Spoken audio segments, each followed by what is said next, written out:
င်းမှုမြို့ရွာမကန်ကြီးရွာတဲဆန်သောယာမြေမှာ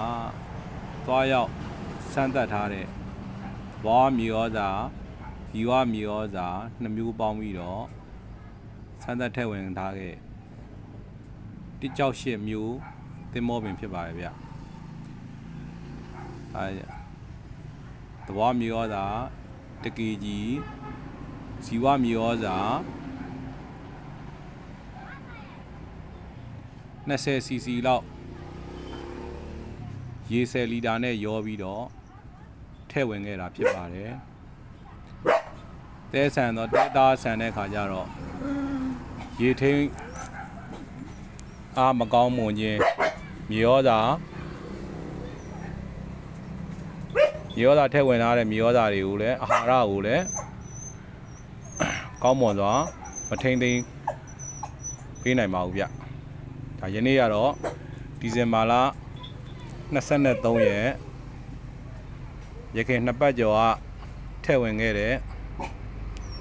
သင်္ဘောပင်ဖြစ်ပါတယ်အခြားမြေဩဇာမသုံးတာပါဘူးသဘောမြေဩဇာနဲ့ဇီဝမြေဩဇာနဲ့ဆန်းသက်ထည့်ဝင်ခဲ့တဲ့သင်္ဘောပင်လေးဖြစ်ပါတယ်ယခုတစ်ဖန်သဘောမြေဩဇာ1 kg ရယ်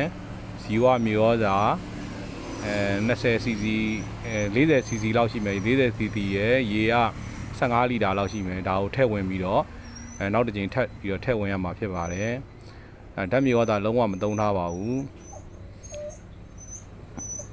အဓိကအပြင်သဘောမြေဩဇာကိုသုံးခြင်းအပြင်တဲဆန်သောမြေတွေပြန်လည်ပြီးစီးလုံးစေတယ်မြေမာတွေမြေကျစ်တွေဒါမျိုးတွေမှာ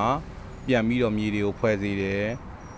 မြေငံနေတာညာဒေသရဲ့မြေငံနေတာတွေကိုအထိုက်လျောက်ရှော့ချပေးပါတယ်မြေငံနေအမြစ်တွေကမစားသုံးနိုင်ပါဘူးမစားသုံးနိုင်တာတွေကိုဒါဒီနည်းနဲ့ပဲဖြည့်ရှင်းလို့ရပါတယ်ဗျအဓိကတော့ဒီတဲဆန်သောမြေတွေကတော့ပို့ပြီးတော့ဆိုးပါတယ်သူအာဟာရလည်းမထိန်းထားပေးနိုင်ဘူးရေဓာတ်ကိုလည်းမထိန်းထားပေးနိုင်ဘူးဗျသဘောမျိုးသားမှာဒီရေဓာတ်ကိုလည်းထိန်းပေးတယ်အာဟာရလည်းထိန်းသိမ်းပေးထားပါတယ်ကျေးဇူးတင်ပါတယ်